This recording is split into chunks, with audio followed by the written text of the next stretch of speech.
पाकिस्तान के हाथ से बलूचिस्तान फिसल रहा है। अब बलूचिस्तान पर पाकिस्तान का कंट्रोल खत्म होता जा रहा है। आसिम मुनीर की सेना से भी अधिक हाईटेक हो गई है बलूच आर्मी, और खुद पाकिस्तानी रक्षा मंत्री ख्वाजा आसिफ ने यह कबूल किया है। जी हां, पाकिस्तानी रक्षा मंत्री ख्वाजा आसिफ ने संसद में स्वीकार किया है कि बलूच विद्रोही पाकिस्तानी सेना से ज्यादा एडवांस और महंगे हथियार इस्तेमाल कर रहे हैं। उन्होंने कहा है कि हर एक बलूच विद्रोही लगभग $20,000 के पूरे कॉम्बैट गियर पैकेज से लैस है। डर के मारे उन्होंने बलूचिस्तान में और ज्यादा पाकिस्तानी सेना की तैनाती की मांग की है।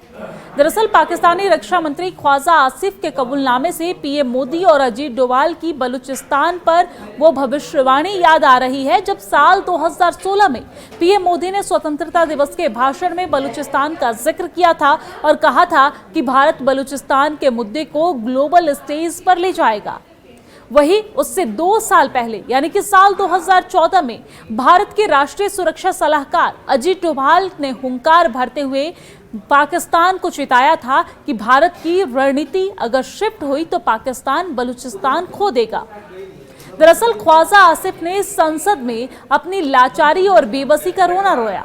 उन्होंने पाकिस्तानी संसद में कहा कि बलूचिस्तान पाकिस्तान के कुल भौगोलिक क्षेत्र का 40% से अधिक है।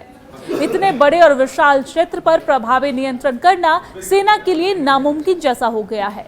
उन्होंने स्पष्ट शब्दों में माना है कि हमारे सैनिक वहां तैनात तो हैं, लेकिन इतने बड़े इलाके की गश्त और रखवाली करने में वो शारीरिक रूप से अक्षम है, यानी कि सक्षम नहीं है।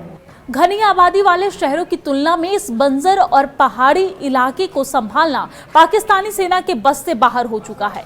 पाक रक्षा मंत्री ने एक और चौंकाने वाला खुलासा किया है कि बलूच विद्रोहियों के पास पाकिस्तानी सेना से कहीं अधिक एडवांस और महंगे हथियार है।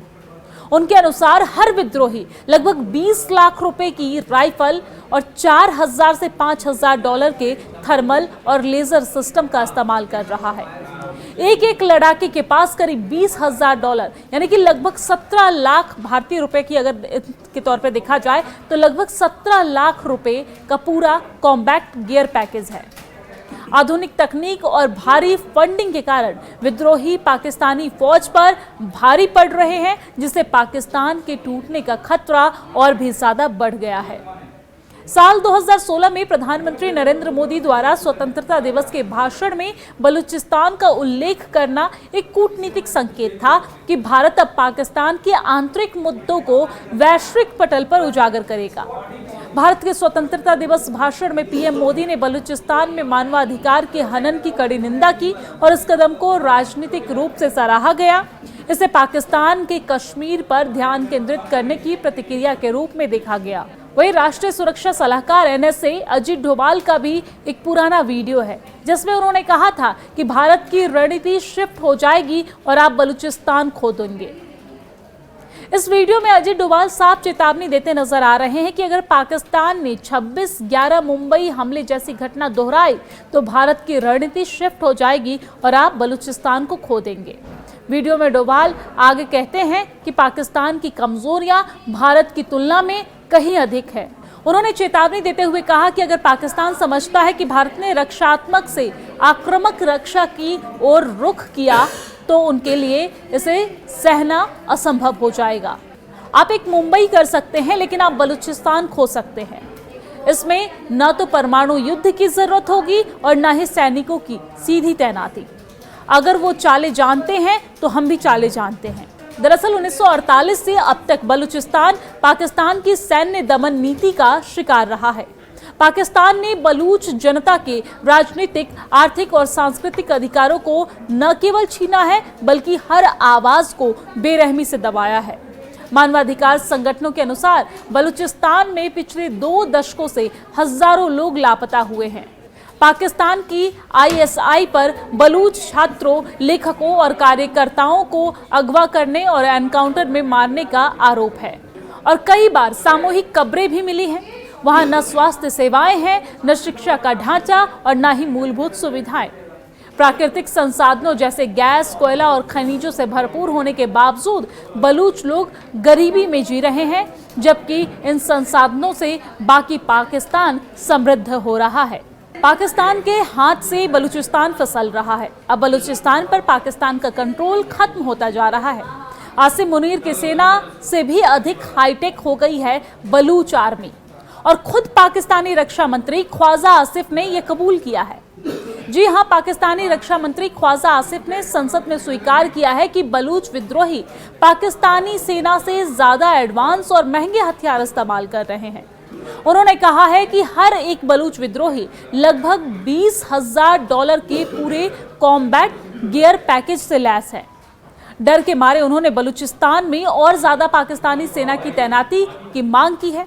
दरअसल पाकिस्तानी रक्षा मंत्री ख्वाजा आसिफ के कबूलनामे से पीएम मोदी और अजीत डोभाल की बलूचिस्तान पर वो भविष्यवाणी याद आ रही है, जब साल 2016 में पीएम मोदी ने स्वतंत्रता दिवस के भाषण में बलूचिस्तान का जिक्र किया था और कहा था कि भारत बलूचिस्तान के मुद्दे को ग्लोबल स्टेज पर ले जाएगा। वहीं उससे 2 साल पहले यानी कि साल 2014 में भारत के राष्ट्रीय सुरक्षा सलाहकार अजीत डोभाल ने हुंकार भरते हुए पाकिस्तान को चेताया था कि भारत की रणनीति अगर शिफ्ट हुई तो पाकिस्तान बलूचिस्तान खो देगा। दरअसल ख्वाजा आसिफ ने संसद में अपनी लाचारी और बेबसी का रोना रोया। उन्होंने पाकिस्तानी संसद में कहा कि बलूचिस्तान पाकिस्तान के कुल भौगोलिक क्षेत्र का 40% से अधिक है। इतने बड़े और विशाल क्षेत्र पर प्रभावी नियंत्रण करना सेना के लिए नामुमकिन जैसा हो गया है। उन्होंने स्पष्ट शब्दों में माना है कि हमारे सैनिक वहां तैनात तो हैं, लेकिन इतने बड़े इलाके की गश्त और रखवाली करने में वो शारीरिक रूप से अक्षम है, यानी कि सक्षम नहीं है। घनी आबादी वाले शहरों की तुलना में इस बंजर और पहाड़ी इलाके को संभालना पाकिस्तानी सेना के बस से बाहर हो चुका है।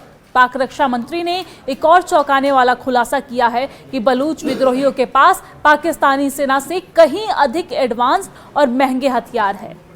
उनके अनुसार हर विद्रोही लगभग 20 लाख रुपए की राइफल और $4,000 से $5,000 के थर्मल और लेजर सिस्टम का इस्तेमाल कर रहा है। एक लड़ाके के पास करीब $20,000 यानी कि लगभग 17 लाख भारतीय रुपए की अगर के तौर पे देखा जाए तो लगभग 17 लाख रुपए का पूरा कॉम्बैट गियर पैकेज है। आधुनिक तकनीक और भारी फंडिंग के कारण विद्रोही पाकिस्तानी फौज पर भारी पड़ रहे हैं, जिससे पाकिस्तान के टूटने का खतरा और भी ज्यादा बढ़ गया है। साल 2016 में प्रधानमंत्री नरेंद्र मोदी द्वारा स्वतंत्रता दिवस के भाषण में बलूचिस्तान का उल्लेख करना एक कूटनीतिक संकेत था कि भारत अब पाकिस्तान के आंतरिक मुद्दों को वैश्विक पटल पर उजागर करेगा। भारत के स्वतंत्रता दिवस भाषण में पीएम मोदी ने बलूचिस्तान में मानवाधिकार के हनन की कड़ी निंदा की और इस कदम को राजनीतिक रूप से सराहा गया। इसे पाकिस्तान के कश्मीर पर ध्यान केंद्रित करने की प्रतिक्रिया के रूप में देखा गया। वहीं राष्ट्रीय सुरक्षा सलाहकार NSA अजीत डोभाल का भी एक पुराना वीडियो है, जिसमें उन्होंने कहा था कि भारत की रणनीति शिफ्ट हो जाएगी और आप बलूचिस्तान खो देंगे। इस वीडियो में अजीत डोभाल साफ चेतावनी देते नजर आ रहे हैं कि अगर पाकिस्तान ने 26/11 मुंबई हमले जैसी घटना दोहराई तो भारत की रणनीति शिफ्ट हो जाएगी और आप बलूचिस्तान को खो देंगे। वीडियो में डोभाल आगे कहते हैं कि पाकिस्तान की कमजोरियां भारत की तुलना में कहीं अधिक है। उन्होंने चेतावनी देते हुए कहा कि अगर पाकिस्तान समझता है कि भारत ने रक्षात्मक से आक्रामक रक्षा की ओर रुख किया तो उनके लिए इसे सहना असंभव हो जाएगा। आप एक मुंबई कर सकते हैं, लेकिन आप बलूचिस्तान खो सकते हैं। इसमें न तो परमाणु युद्ध की जरूरत होगी और न ही सैनिकों की सीधी तैनाती। अगर वो चालें जानते हैं तो हम भी चालें जानते हैं। दरअसल 1948 से अब तक बलूचिस्तान पाकिस्तान की सैन्य दमन नीति का शिकार रहा है। पाकिस्तान ने बलूच जनता के राजनीतिक, आर्थिक और सांस्कृतिक अधिकारों को न केवल छीना है बल्कि हर आवाज को बेरहमी से दबाया है। मानवाधिकार संगठनों के अनुसार बलूचिस्तान में पिछले 2 दशकों से हजारों लोग लापता हुए हैं। पाकिस्तान की ISI पर बलूच छात्रों, लेखकों और कार्यकर्ताओं को अगवा करने और एनकाउंटर में मारने का आरोप है और कई बार सामूहिक कब्रें भी मिली हैं। वहां न स्वास्थ्य सेवाएं हैं, न शिक्षा का ढांचा और न ही मूलभूत सुविधाएं। प्राकृतिक संसाधनों जैसे गैस, कोयला और खनिजों से भरपूर होने के बावजूद बलूच लोग गरीबी में जी रहे हैं, जबकि इन संसाधनों से बाकी पाकिस्तान समृद्ध हो रहा है।